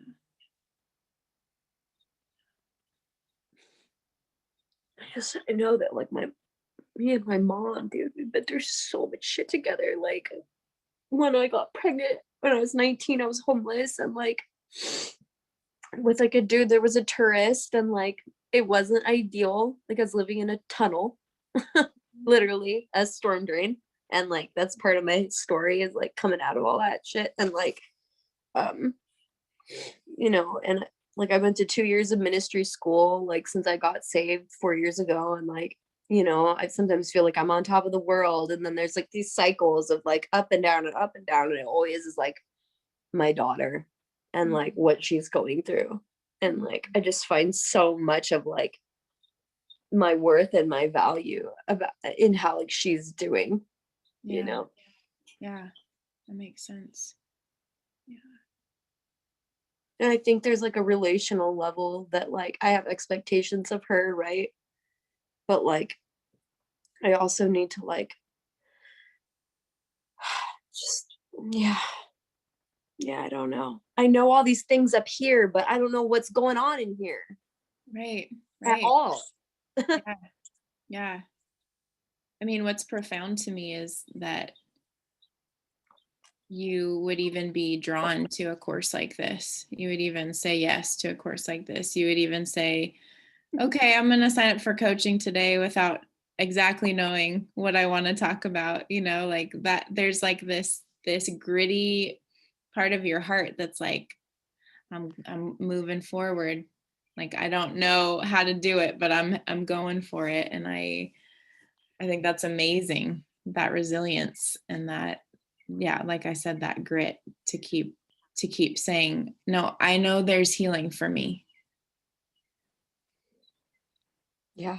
It's so funny because like my spiritual leaders, I've got awesome spiritual mom and pop, and you know, but they're very, you know, they ran the ministry home, you know what I mean? And the wife raised me up when I was in a women's discipleship home with her for 2 years. And like, they're very truthful. They're very like kingdom reality, like, no, you know what I mean? Like, just like Bethel, you know what I mean? Right. Like just exactly like Bethel, you know, leadership, like they were raised up in that whole, you know, generation. And like, and so like, I love that about them. I need that, but I also need this, where like I have a community where I can figure out like the deep things that are in my heart and not feel, you know, not that they judge me or anything, but like feel judged, you know what I mean? Because I'm not like up to par or whatever.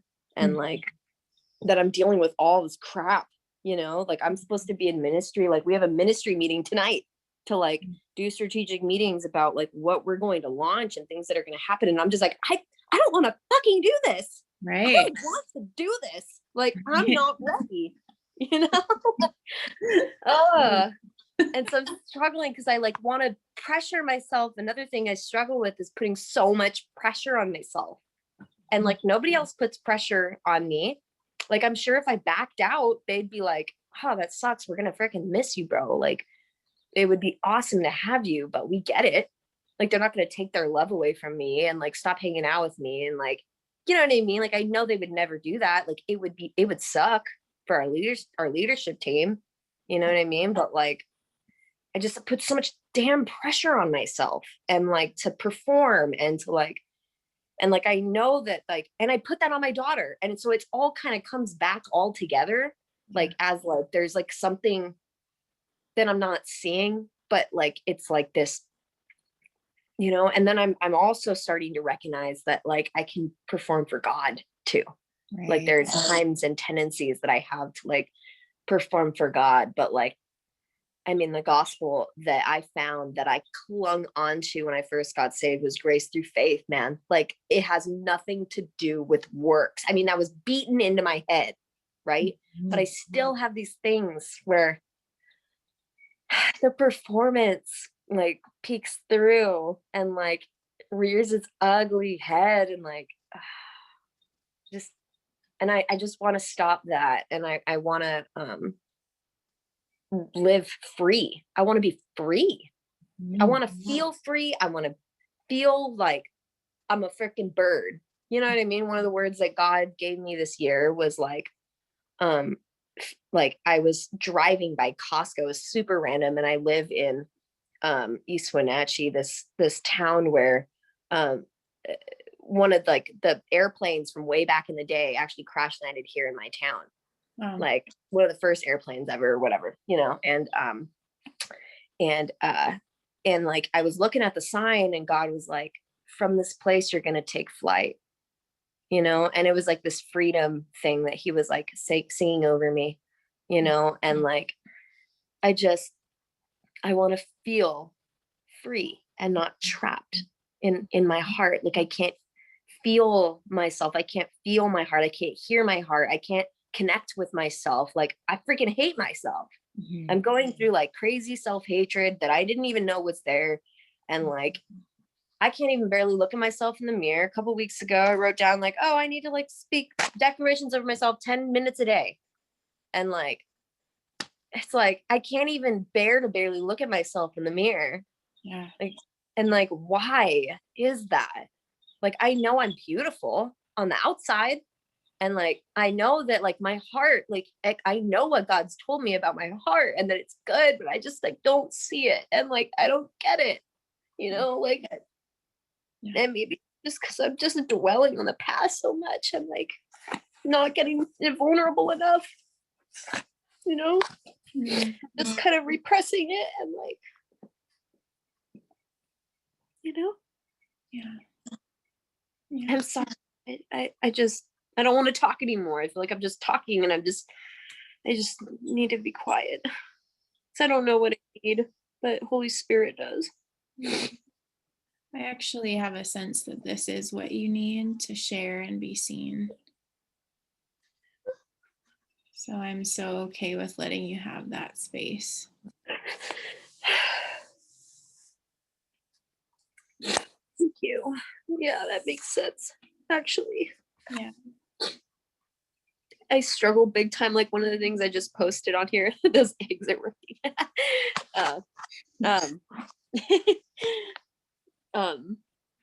So one of the things that I posted on here, you know, somebody was like talking about how they kind of just go with the flow of everybody else, you know, and I'm like, dude, I'm the opposite. Like I want everything my way. Like I want attention. I'm like always attention seeking, and like same with with my friends and boys, and like, you know what I mean? Like I'm very like attention seeking. It's mellowed out a lot since I've come to Christ, like big time. Right. And just in the last like 2 years or so, but like, I just, you know, and that was always kind of a label, you know, like my mom always called me boy crazy from the time I was like 6, you know what I mean? And like, just very attention seeking. And my mom was a teacher. She was a special ed teacher. And so she kind of always like thought that like, you know, she kind of just always thought that like, you know, like I was hyperactive and like just wanted attention because I didn't have siblings and, you know, all this stuff. And like, I don't know, like if I clinged on to that as like a identity thing, you know, that I'm just kind of like want attention, you know, but then there's times where like even my friends will point out like a dude will come around because like there's no dudes in my town at all, and like at least none that like I find interesting, you know. Like I was engaged to be married last year, but it didn't work out, and super sad, but that's totally a different thing that I don't even want to get into. And like I don't know, like anytime like a dude comes around, like I change, something changes in me and my behaviors. You know what I mean? And like my friends will point it out and they'll laugh. And I'm like, it's kind of not funny, actually. Like, I don't even notice that I do that. And like, am I being like a sleaze, or am I like trying to get attention, or like what is it? You know what I mean? But they like don't tell me because they're joking about it. And it's like they're married. And then my friend Crystal, my other best friend, is just like this really strong Christian woman, like ridiculously strong, especially when it comes to men. Like, we both come from similar pasts, but she just like is like on crazy level, man, like 8 years in, she's got some years on me in Christ, and so like, that's come with maturity, right? And like, but like I don't know like why and then there's like this freaking terrible bitter loneliness that I have, this feeling of just total loneliness in my house. Like at night I eat dinner by myself every night, and just like, my daughter's sleeping, and like I don't even watch TV at night because it's like pollutes my brain and my routine at night. And I'm so effing lonely all the time. And like I don't even know who to talk to about it. Like I can't talk to any of my friends about it because like they'll say, "Oh, you're not alone though." And it's like, I know I'm not alone. Okay. I effing get it. I get that I'm not alone. And like I'm gonna cling to that and his faithfulness in that. I'm gonna cling to his faithfulness when he says that. But like it just doesn't, my heart is broken, and like I don't know how to change the feelings. I don't know how to change the feelings. I don't even know how to accept my feelings. Like I don't want to accept my feelings, because when I first came to Christ, like, and really got totally whacked by the Holy Spirit, I sat in on these teachings at one of the churches here that helped, and that helped me and led me to the Lord. They were a soup kitchen, but they were like, you need to suppress your feelings, right? It wasn't like my disciplers now, you know what I mean? But it was like, push yourself out of the way. It's Jesus in you. You know what I mean? And like, I think that there was a level of that was good, but I sat under those teachings for like 2 years, and like, it became this like gross misidentity of like who God has called me to be as like his daughter. You know what I mean? And like his like, and like I don't know, like I just, oh God, like they're just so, I need more inner healing from the last freaking 4 years in Christ than I need from like my life before. I'm so sorry, and I get it. Yeah.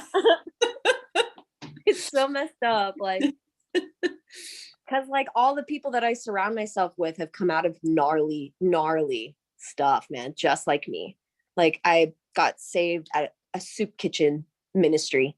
You know what I mean? Like everybody, like everyone's got issues, and we're all just trying to deny self and pick up your cross and follow Jesus. And like, there's no inner healing, and there's no like, and so now I'm doing all this inner healing stuff, and I'm like, is this even real? Is this even from you, God? Like, yeah, I just, and so like, I'm stoked to be here and like, just vent all of this. Cause now I feel like a little bit less, psycho. I was thinking like, oh, you're feeling a little bit less like a pressure cooker. And you're like, yeah, seriously, it was like I'm like boiling, about to burst, and then I'm just like, blah, bird vomit all over Brie, poor Brie, like no, for everybody else. No, I feel like, oh, I'm getting to know Rio. That's so cool. That's what's happening over here on my side. Really. Sweet. Yeah. What else? What else? Yeah. Word vomit. Yeah, it's a good one. Oh God, there's just a lot. I try to do one coaching the other day, and I think what I do is I just talk light speed. I'm just like light speed talking about all my freaking issues, and all these things are up in my head, right? And Melissa is the other coach that does Tuesdays. Melanie. Yeah. So Melanie, I got picked by Melanie, and I was like heading to work and like didn't have time to really talk about it.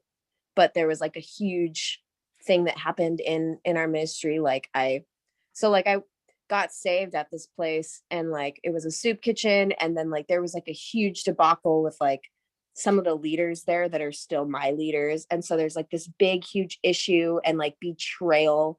Like so my leaders Joe and Alicia just straight got like betrayed by the ministry that they like gave their heart and souls and lives to for years, right? And they just kind of pushed them out of the ministry because Joe wanted to start a school, and like they're not really down for that kind of thing. They're just like, it's so simple, pick up your cross and follow Jesus, you know what I mean? They're not into like getting deeper, you know what I mean? And so they kind of just pushed him out quietly, and like that was really really messed up. And so like I followed them, you know, like I knew where God was calling me to, you know what I mean? And then that's when I went into like 2 years of ministry, ended up working for the school, and like getting crazy inner healing. Like I was like the only student that actually graduated and went into a second year out of all the other students. Like every single other student either dropped out, couldn't handle it, like, or they just didn't come back for a second year because we were all in the same place. Like every single one of us in the school had come out of like gnarly drug addiction, crazy lifestyles, you know. I mean, it was like the best year of my freaking life, right? Totally just got completely rocked by Holy Spirit the whole year. And then like the second year was really awkward for me, and like I could feel like the tension with my spiritual dad. Like there was just some stuff going on with him that I didn't recognize, you know, and there was things going on with him. And then, you know, something happened, you know, last March, and he admitted to me last March, and like had to talk to his fam, like after he told his family and everything, but he ended up like cheating on his wife with my best friend. And like her name was Berlin, and like she was my best friend. She actually was the one that like brought me into the ministry. And like So painful. I'm like so pissed off, like, and like she doesn't even want to talk to me if I'm talking to them, and like I'm their friend. And so it's like, dude, like, I mean, like, I don't understand. Like, not only can I not understand how you could do that to Alicia, like my sweet Alicia, my mom, like I don't understand how somebody could hurt her like that, you know. And like we were all so close. It was like me, Alicia, Crystal, Joe, and Berlin. Like we were just a family, hung out every day, you know. And like we were in like a super radical beautiful worship movement, and like I didn't even know that like something like that could happen, like, you know. And like I don't know, like I just, God told me and he talked to me about it, and like and I wrote it down, but I still think I'm like dealing with some like certain hang up because of it, you know. But like he told me like, this isn't your transgression or burden to bear. And like, I mean, that's been super helpful, you know, for me, like kind of. But like sometimes it'll get brought up, and sometimes like things will like, I mean, it's only been like a year since I found out, you know. And so like that's like there's still like tenderness there, you know. And then there's like parts of me that's like, okay, now Joe, he's super apostolic, right? But he made this huge effing mistake. And like, I forgave him immediately because like, I'm a forgiving person, you know what I mean? But like, I just feel like maybe I'm scared to do ministry with him now. Like we're still worshiping every day, and we still have like deep, intimate worship moments, you know what I mean? And we still spend alone time together, and like people have been worried about that too with me. And it's like, I'm just not like that, you know what I mean? Like I could never, even just going through what I've seen them go through because of Berlin and because of like that choice, like there's no way I could ever do anything like that, you know what I mean? Like I'm just not that person. She was definitely like a manipulator, you know what I mean? And like I noticed things like that about her that I don't notice about me. And we're super vulnerable with each other, and invite Alicia into the whole mix, and she knows how to like kind of feel things out. But then there's like this thing where I'm like, okay, like I'm still super close to this man, and he's still a man, and like there's still this fear, like there's still like I'm gonna go into full-time ministry with him, and like, you know, and all these other people too. but it's like, dude, like I'm scared because like I feel like I'm gonna get let down in some way. I feel like something else could happen, not that like anything like that could happen, but something else could happen. You know what I mean? Some other letdown and some other like, you know what I mean? Because I just feel like hung up on that, and like I feel like I have no safe place to talk about it, you know? And this is my only place to talk about that.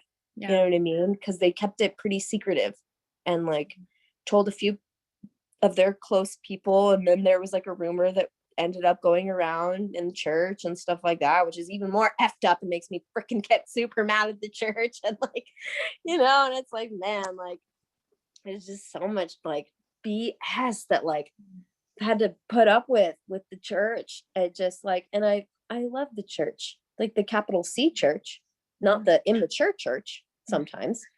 Right. And like, I just get, oh man, I just get so like, I don't know. I'm just ranting and raving and just spewing crap everywhere right now. And like, I feel bad. And I feel really bad talking about it. That's another thing is I feel terrible talking about it because some of the closest people that were involved in the situation, another person is one of my best friends, Michelle, who's I've known for 3.5 years now. And she's kind of like, close my window. And she's kind of like, what I've noticed lately is she kind of like, she's been going through a lot of inner healing stuff, and she's been going to a counselor, and her counselor like broke confidentiality and like started talking about the situation with, you know what I mean? With, you know what I mean? Like the two, John Berlin, right? And started telling her like, and she was just telling me all this morning, like, and so it's kind of all fresh in my mind, you know, but this all kind of crazy stuff keeps getting brought up, like that same situation, like the enemy wants to like bring division, more freaking crap, and like just stir up a bunch of stuff and emotions. And I'm just like so fed up with like that situation. Like I'm so hurt by it that like I don't even know how to get inner healing from that. You know what I mean? I feel like I don't deserve to have any type of need to get inner healing from it, because it really didn't involve me. Like it did, but like it was like a repercussion. Like her and Joe didn't actively do it to like hurt someone. You know what I mean? Like if anything, it hurt his wife, of course, more than anything. You know what I mean? And like, and she's not going through any inner healing from it. She's not in any counseling, like, but she's freaking handling it. I don't know how she's doing it. She's just pushing it down. And like, anytime I don't want to mention it to her ever, because I don't want to bring it up, because I feel like maybe she's just trying to repress it. Because now she's pregnant with his kid. And like, now, you know, they're about to have a baby too, you know, coming out of this crazy effing season. And like a year later now, you know, and she hasn't been pregnant in 17 years. Their youngest kid is 17, you know? And so it's like this miracle baby, and she's not even supposed to be having kids, but like God gave her and Joe this miracle baby. I feel like as like a restoration thing. And so I'm like watching this from the sidelines, and I'm just like, okay, like I'm getting whiplash at like all the chaotic things that are happening in my life right now. And I feel like half of them I don't even deserve to be talking about. And then I'm like talking crap. When like it's doesn't I don't know if it's that. Like I just don't have a safe place to talk about any of it. And like I don't even know how to handle it or process it. You know?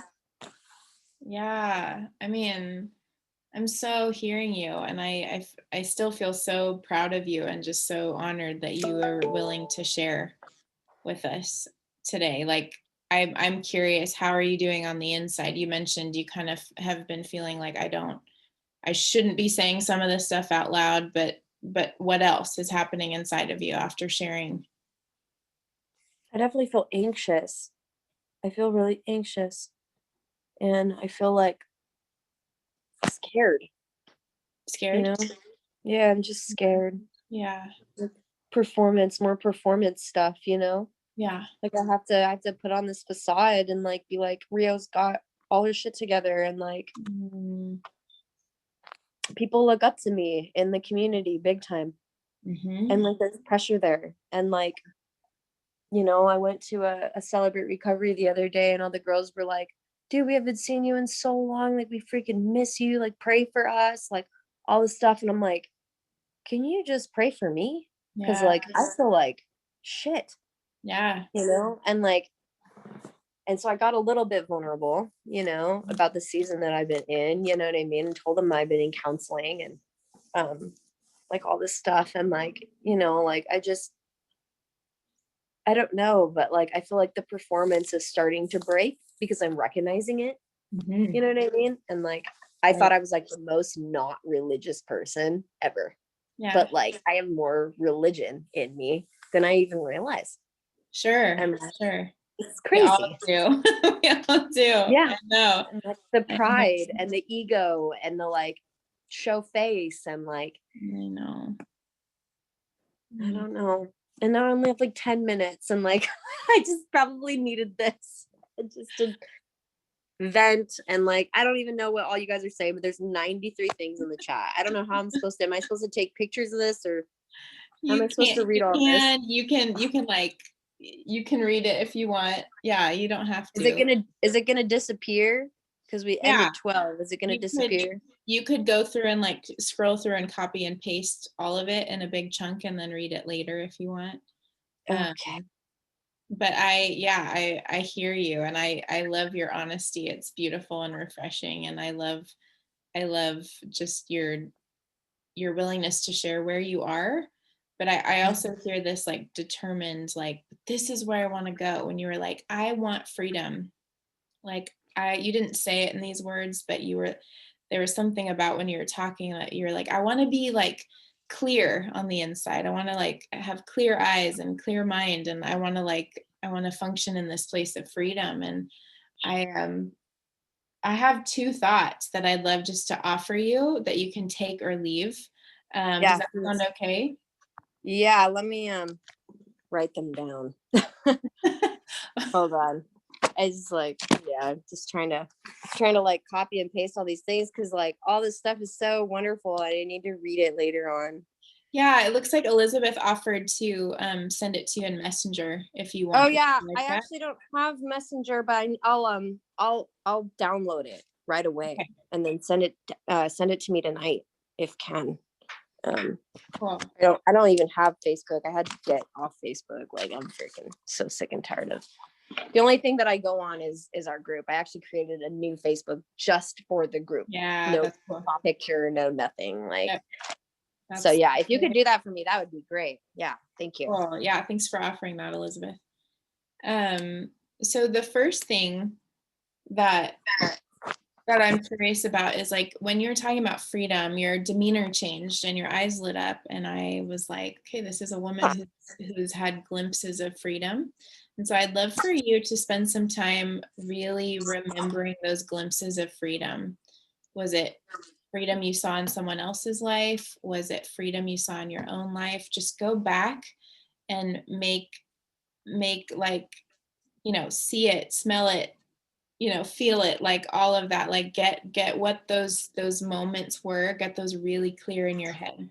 Like what, and ask Holy Spirit about them. What was I sensing in that moment of freedom? What do you want to tell me about this moment of freedom?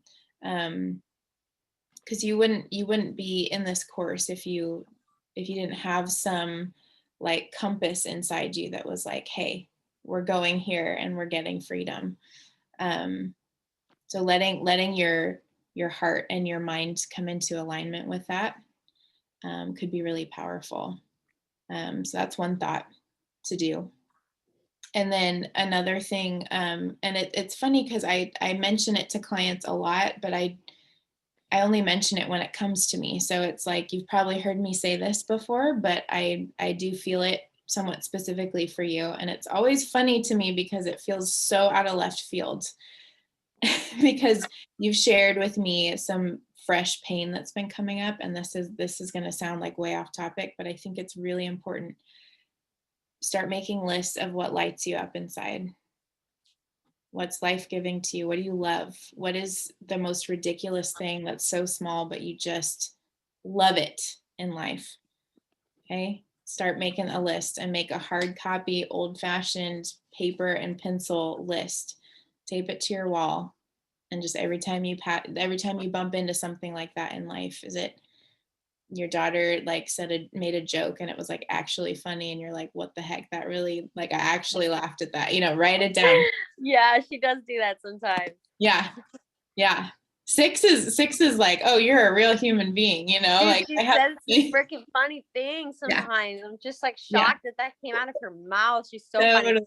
I dyed my hair the other day, and like she's got these beautiful blonde hair, like these highlights naturally because her dad's blonde, and so I came home and she's like, Alicia was like, oh, I love your hair, Rio, nice job, and then I was like, yeah, but I really wanted to go for rivers, and then she said something like, and then Alicia said something like, or I said, yeah, I really wanted it to look like that, and like your hair, River. And she's like, oh, but it came out like that. And she just like the way that she said it was so funny. It was like the greatest. I laughed. I died for like 5 minutes. Me and Alicia just died. So cute. Funny. That's so cute.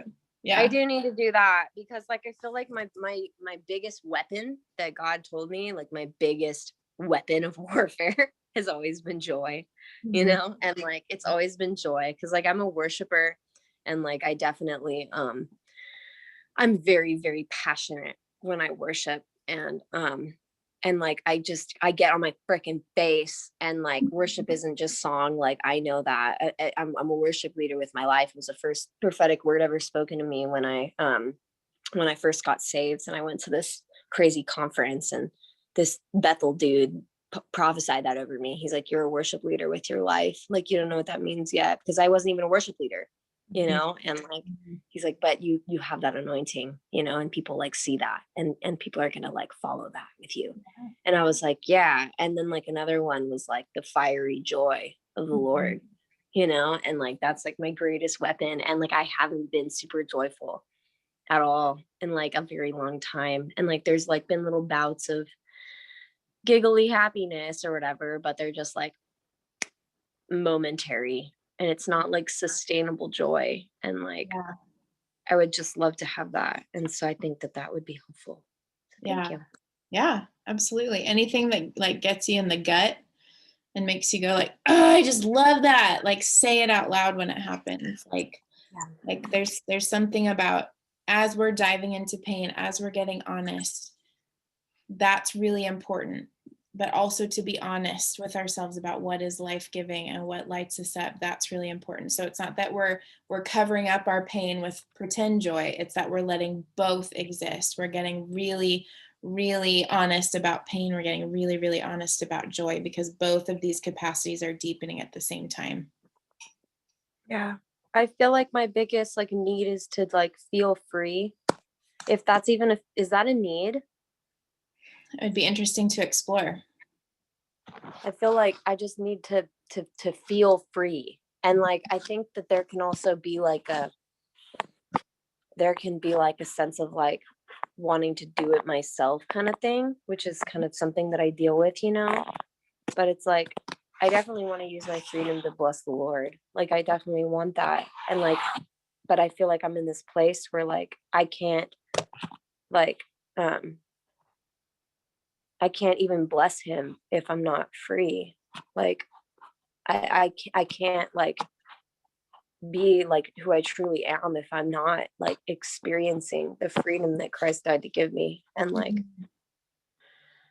I don't know, but I'm definitely going to explore that. If that's a need. Okay. Yeah, keep us posted in the group if you want. You don't have to, but if that feels like a helpful part, man, let us know and tag me. If I would love to just see how this unfolds for you. Okay. How you doing? I'm okay. I just feel like I always do this to myself. Like I talk too much and then like don't feel like I got what I needed. But like because I'm like blocking myself from like getting what I actually need. So it sucks, dude. I hear you, and I can understand how you would feel that way, but just so you know, I intentionally made extra space because I was like, this heart needs to be heard. That was important to me on my end. So just so you know, there were other things that I could have facilitated, but I really just wanted to hear you. Thank you. I think that I need that. Yeah. And that makes me feel really good. And I think you're right. I'm glad. I mean, like, I never hear that, you know? Mm-hmm. So, yeah. Just appreciate that. Thank you. You're so welcome. You're so welcome. It was great to connect with you today. I feel like I spent a lot of time like wanting to hear God, you know, and like just listening to God and like not talking to him very much. Yeah. You know? And so like maybe there's something there that I need to explore. Yeah. Yeah, that would be interesting. Do I get to be in this relationship with God, or am I just listening? Yeah, interesting. Listening and obeying. Right? Which are important, but yeah, relationship is too. Yeah. Okay. Well, thank you, Brie. Okay. You're so freaking welcome. awesome, and I love you and appreciate you. Well, you're thank so you full of wisdom and grace. Thank you. I appreciate you saying that. Great to be with you today, and I look forward to future times. Yeah. Thank you guys for your awesomeness too with the comments. Awesome. All right, guys. So fun to be with you today. It was great to see some faces I haven't seen in a long time. I love that. Love connecting with you guys. If there was something that you pulled out of today that was helpful for you, if you ever want to write like a business review on our business page, just know that that's helpful. We like feedback. We want to make that space available to you.